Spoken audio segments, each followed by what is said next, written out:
ഇന്ത്യക്കാരെ പണ്ട് മുതൽ പാശ്ചാത്യ രാജ്യങ്ങളിൽ നിന്നുള്ള ആൾക്കാർ ചീത്തപ്പേര് പറഞ്ഞുകൊണ്ടിരുന്ന കാര്യമാണ് ഡേർട്ടി ഇന്ത്യൻസ് എന്നുള്ളത്. പണ്ട് പോലെ പറയുന്നുണ്ട്, ഇപ്പോഴും പല സ്ഥലങ്ങളും ഡേർട്ടി ഇന്ത്യൻസ് പറയുന്നുണ്ട്. അത് എന്തുകൊണ്ടാണ് അങ്ങനെ പറയുന്നത് നിങ്ങൾ എപ്പോഴെങ്കിലും ചിന്തിച്ചിട്ടുണ്ടോ?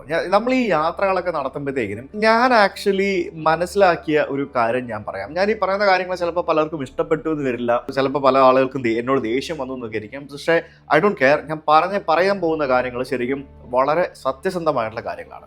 നമ്മൾ ഈ യാത്രകളിൽ പല സ്ഥലത്തും പല ആൾക്കാരെ മീറ്റ് ചെയ്യുന്നുണ്ട്, പല ആൾക്കാരെ നമ്മൾ കാണുന്നുണ്ട്, പല വിദേശികളായിട്ടുള്ള ആൾക്കാരോട് നമ്മൾ ഇന്ററാക്ട് ചെയ്യാറുണ്ട്. അവർക്കൊക്കെ നമ്മൾ ഇന്ത്യക്കാരോടുള്ള ഫസ്റ്റ് തിങ് എന്ന് പറയുന്നത്, ആരെ കണ്ടു കഴിഞ്ഞാലും ആദ്യം ചോദിക്കുന്ന കാര്യം, is India safe to travel എന്നൊരു ചോദ്യം നമ്മളോട് ചോദിക്കും. എനിക്ക് ഇന്ത്യയിലേക്ക് വരണം എന്ന് ആഗ്രഹമുണ്ട്, പക്ഷേ ഇതുവരെ പോയിട്ടില്ല, എനിക്ക് ഇന്ത്യ സേഫ് അല്ല എന്നാണ് ഞാൻ കേട്ടിട്ടുള്ളത്. Is India safe to travel എന്ന് ചോദിക്കും. അപ്പം ഞാൻ പറയുന്നൊരു ഉത്തരം, നിങ്ങളുടെ രാജ്യത്ത് ഞാൻ സേഫ് ആണോ അതേപോലെ എൻ്റെ രാജ്യത്ത് നിങ്ങളും സേഫ് ആയിരിക്കും. കാരണം ഏതൊരു രാജ്യത്ത് പോയാലും അവിടെ നല്ല സ്ഥലങ്ങളും മോശം സ്ഥലങ്ങളും ഉണ്ടാവും. സോ എൻ്റെ രാജ്യത്തും അത്തരത്തിലുള്ള സ്ഥലങ്ങളുണ്ടാവും. നിങ്ങൾ നല്ല സ്ഥലം നോക്കി തിരഞ്ഞെടുക്കുക. അതിപ്പോൾ ഏത് രാജ്യത്താണെങ്കിലും, ഇപ്പോൾ അമേരിക്കയിൽ പോയാലും ലണ്ടനിൽ പോയാലും നിങ്ങൾ സേഫ് ആണോ എന്ന് ചോദിച്ചു കഴിഞ്ഞാൽ, നിങ്ങൾ പ്രശ്നത്തിൽ പെടാൻ പോയി കഴിഞ്ഞാൽ പ്രശ്നത്തിൽ പെടും. അങ്ങനെ ഞാൻ പറയാറുണ്ട്. ഇനി രണ്ടാമത്തെ കാര്യം, വൈ ഇന്ത്യൻസ് സ്മെൽ ബാഡ്. അതാണ് ഏറ്റവും വലിയ, അതാണ് മെയിൻ ഒരു പ്രശ്നം എന്ന് പറയുന്നത്. എന്തുകൊണ്ട് ഇന്ത്യക്കാരൻ നാറുന്നു, അല്ലെ ഇന്ത്യക്കാരൻ പല ഇന്ത്യക്കാരെയും എന്തുകൊണ്ട് നാറുന്നു? ഇതിനകത്ത് പല റീസൺസ് ഉണ്ട്. ഞാൻ പറയുന്നത് ഇന്ത്യയിൽ ജീവിക്കുന്ന ആൾക്കാരെ പറ്റിയല്ല, ഇന്ത്യക്ക് പുറത്ത് ജീവിക്കുന്ന ഇന്ത്യക്കാരെ പറ്റിയാണ്. ഞാൻ മലയാളികളെ പറ്റി മാത്രമല്ല പറയുന്നത്, ഇന്ത്യക്കാരെ ജനറലൈസ് ചെയ്താണ് ഞാൻ പറയുന്നത്. നമ്മൾ ഇന്ത്യക്ക് പുറത്ത് ജീവിക്കുന്ന സമയത്ത് ഇപ്പം നമ്മൾ പല കാലാവസ്ഥകളിൽ ജീവിക്കുന്ന ആൾക്കാരുണ്ട്. ചൂടുള്ള സ്ഥലങ്ങളിൽ ജീവിക്കുന്ന ആൾക്കാരുണ്ട്, തണുപ്പുള്ള സ്ഥലങ്ങളിൽ ജീവിക്കുന്ന ആൾക്കാരുണ്ട്, പല രീതിയിൽ ജീവിക്കുന്ന ആൾക്കാരുണ്ട്, അല്ലേ? ഇപ്പോൾ നമ്മൾ അത്യാവശ്യം വേർക്കും, നമ്മൾ ബ്രൗൺ സ്കിന്നുള്ള ആൾക്കാരാണ്, നമ്മൾ വേർപ്പ് വന്നു കഴിഞ്ഞാൽ അത്യാവശ്യം വേർപ്പ് നാറ്റമൊക്കെ വരുന്ന ആൾക്കാരാണ് നമ്മളിൽ പല ആൾക്കാരും. ആരും പുണ്യാളെന്നല്ല. ഈവൻ സായിപ്പാണല്ലോ, അവൻ വേർത്ത് കഴിഞ്ഞാൽ അവൻ നാറും, എല്ലാവരും നാറും. പക്ഷേ കുളിച്ചില്ലെങ്കിൽ പോലും എന്തുകൊണ്ടാണ് സായിപ്പ് എടുത്ത് വരുമ്പോൾ നാറാത്തത്? നമ്മൾ പറയില്ല, അവൻ കുളിക്കാതെയും മടക്കാതെയും പെർഫ്യൂം അടിച്ച് സ്പ്രേ അടിച്ച് നടക്കുക എന്ന്. എന്താ നമ്മൾ പറയുമ്പോൾ എന്താ, പെർഫ്യൂം അടിച്ച് സ്പ്രേ അടിച്ച് നടക്കുക, അവൻ കുളിക്കത്തുമില്ല നനയ്ക്കത്തുമില്ല. അവൻ കുളിച്ചില്ലെങ്കിലും നനച്ചില്ലെങ്കിലും അവൻ പെർഫ്യൂം അടിക്കുന്നുണ്ട്, മനസ്സിലായില്ലേ? അല്ലെങ്കിൽ ഡിയോഡ്രൻ്റ് അടിക്കുന്നുണ്ട്. അതാണ് അവനെ നാറാത്തത്. നമ്മൾ എന്തിനും പൈസ മുടക്കുന്ന ആൾക്കാരാണ്. ഒരു ഡിയോഡ്രൻ്റ് വാങ്ങാൻ പൈസ മുടക്കാൻ നമ്മുടെ ഇല്ലാത്ത ആൾക്കാരാണോ നമ്മൾ പലരും? ഞാൻ പലപ്പോഴും ശ്രദ്ധിച്ചിട്ടുണ്ട്, ഞാൻ പല തവണ ശ്രദ്ധിച്ചിട്ടുണ്ട്. തമ്മിൽ ഭേദം നമ്മൾ മലയാളികളാണെന്ന് തന്നെ പറയേണ്ടിയിരിക്കുന്നു. ഈവൻ മലയാളികൾ പോലും ചിലപ്പോൾ പ്രശ്നക്കാരായിട്ട് മാറാറുണ്ട്. ചില ആൾക്കാരുണ്ടല്ലോ, ചില ആൾക്കാരെ നമ്മൾ കാണുമ്പോഴത്തേക്കിനും, ഇല്ലേ നമ്മൾ അവർ നമ്മുടെ അടുത്തേക്ക് വരുമ്പോഴത്തേക്കിനും ആ വേർപ്പിന്റെ നാറ്റം നമ്മുടെ മൂക്കിലേക്ക് അടിച്ചു കയറും. ഇപ്പം ഞാനും പുറത്ത് നടക്കുന്ന ആളാണ്, ഞാൻ അത്യാവശ്യം നന്നായിട്ട് വേർക്കുന്ന ആളാണ്. പക്ഷേ ആ വേർപ്പ് നാറ്റം എനിക്ക് തന്നെ വന്നു തുടങ്ങിക്കഴിഞ്ഞാൽ എന്തായിരിക്കും അവസ്ഥ? എനിക്കത് മനസ്സിലായില്ല. എൻ്റെ അടുത്ത് വേറൊരാൾ വന്നു കഴിഞ്ഞാൽ എന്തായിരിക്കും അവസ്ഥ? ആലോചിച്ച് നോക്കിയിട്ടുണ്ടോ? അപ്പോൾ എപ്പോഴും ചെയ്യേണ്ട ഒരു കാര്യം, നല്ലൊരു ഏതെങ്കിലും ഒരു ഡിയോഡ്രൻറ്റ് യൂസ് ചെയ്യുക. അത് രണ്ടും കക്ഷത്തടിക്കുക. കക്ഷമാണല്ലോ വേർക്കുന്നത്, അല്ലേ? ഡിയോഡ്രൻറ്റ് ഉപയോഗിക്കുക, അത് രണ്ടും കക്ഷത്തടിക്കുക. പിന്നെ കക്ഷത്തെ രോമമൊക്കെ ഒന്ന് ഷേവ് ചെയ്ത് വെക്കുക. അപ്പം തന്നെ കുറേയധികം ഈ പറഞ്ഞ ആണുങ്ങളുടെ കാര്യം പറയുന്നത്, കക്ഷത്തെ രോമം പെണ്ണുങ്ങൾക്കും ആപ്ലിക്കബിൾ ആണ്. അത്യാവശ്യം രോമമൊക്കെ ഒന്ന് ട്രിം ചെയ്ത് വെച്ച് കഴിഞ്ഞാൽ ഇച്ചിരി നാറ്റമൊക്കെ കുറയ്ക്കാം. പിന്നെ ഈ പറഞ്ഞ പോലെ പെർഫ്യൂമൊക്കെ അടിച്ചു കഴിഞ്ഞാൽ വീണ്ടും, പെർഫ്യൂം അല്ല ഡിയോഡ്രൻ്റ് ഒക്കെ അടിച്ചു കഴിഞ്ഞാൽ വീണ്ടും അത് എഫക്റ്റീവാണ്. ഡിയോഡ്രൻ്റ് അടിച്ചു കഴിഞ്ഞാൽ അത് എഫക്റ്റീവാണ്, അത് മനസ്സിലാക്കുക. ഒരു 100-200 രൂപ കൊടുത്താൽ, ഇല്ലേ വിദേശത്താണെങ്കിൽ ഒരു $4-5 കൊടുത്താൽ, അല്ലെങ്കിൽ $4-5 കൊടുത്താൽ, അല്ലെങ്കിൽ €5-6 കൊടുത്താൽ നിങ്ങൾക്കൊരു ഡിയോഡ്രൻ്റ് വാങ്ങാൻ പറ്റില്ലേ? ഇനി ഡിയോഡ്രൻ്റ് മാത്രം ഉപയോഗിച്ചിട്ട് കാര്യമില്ല, പുറത്ത് പോകുമ്പോഴത്തേക്കിനും പെർഫ്യൂം ഉപയോഗിക്കുക. ഒരു പെർഫ്യൂം, പല വിലയ്ക്കുള്ള പെർഫ്യൂം ഉണ്ട്. വലിയ വിലയുള്ള പെർഫ്യൂം ഒന്നും ആവശ്യമില്ല, സാധാരണ പെർഫ്യൂം ആണെങ്കിലും മതി. ഇപ്പോൾ H&M പോലെയുള്ള കടകളിലൊക്കെ വളരെ വില കുറച്ച് പെർഫ്യൂം അവൈലബിൾ ആയിട്ട് കിട്ടും, അല്ലെങ്കിൽ സാധാരണ പെർഫ്യൂം കിട്ടും. ഡിയോഡ്രൻറ്റ് മാത്രം ഉപയോഗിച്ചാൽ പോലും കാര്യമില്ല, എന്നാലും പെർഫ്യൂമും കൂടെ ഉപയോഗിക്കാം.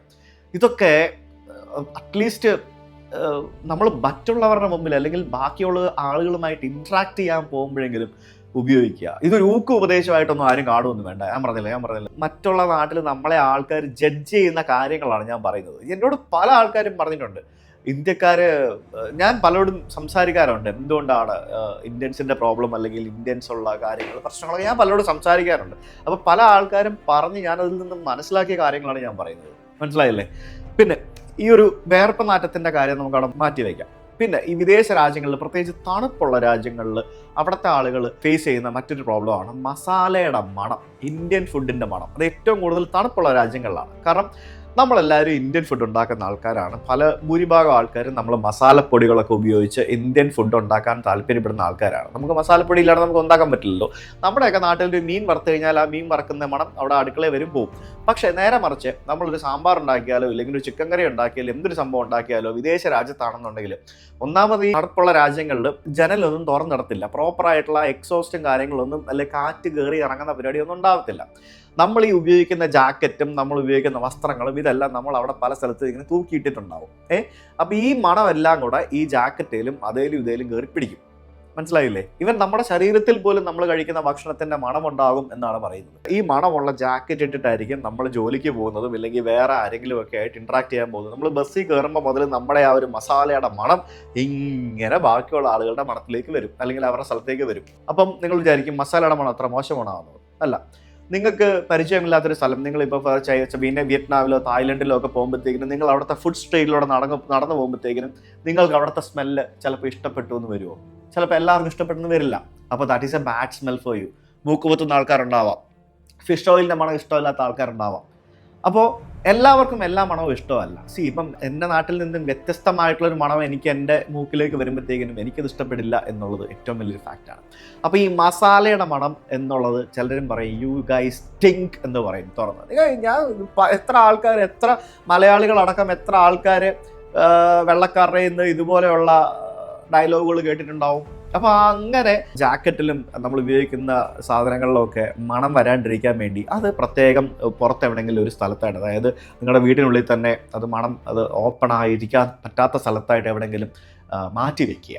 അല്ലെങ്കിൽ ഈ പറഞ്ഞ പോലെ ഇടയ്ക്കിടയ്ക്ക് ഒന്ന് വെയിലത്തൊക്കെ ഇട്ട് ഒന്ന് പൊടിയൊക്കെ തട്ടിയെടുക്കുന്ന പോലെ തന്നെ മണമൊക്കെ കളഞ്ഞെടുക്കാം, അല്ലെങ്കിൽ പ്രോപ്പറായിട്ടൊന്ന് വാഷ് ചെയ്ത് ഉപയോഗിക്കാം.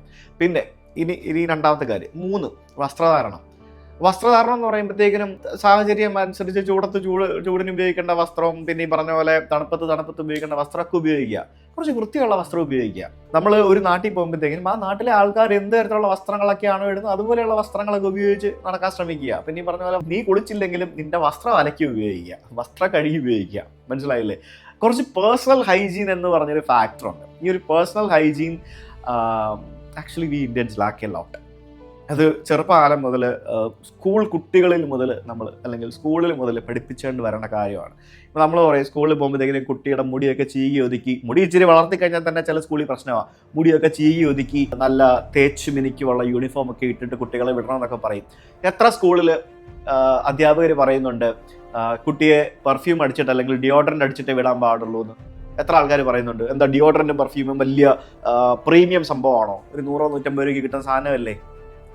ഇതിലും കൂടുതൽ പൈസ നമുക്ക് സ്പെൻഡ് ചെയ്യാനില്ലേ? എത്ര സ്കൂളിൽ നിർബന്ധമാണ് കൊച്ചിനെ ഡിയോഡറൻറ്റ് അല്ലെങ്കിൽ ഈ പറഞ്ഞ അതൊക്കെ സ്കൂളിൽ മുതൽ പഠിപ്പിച്ചുകൊണ്ട് വരേണ്ട കാര്യങ്ങളല്ലേ?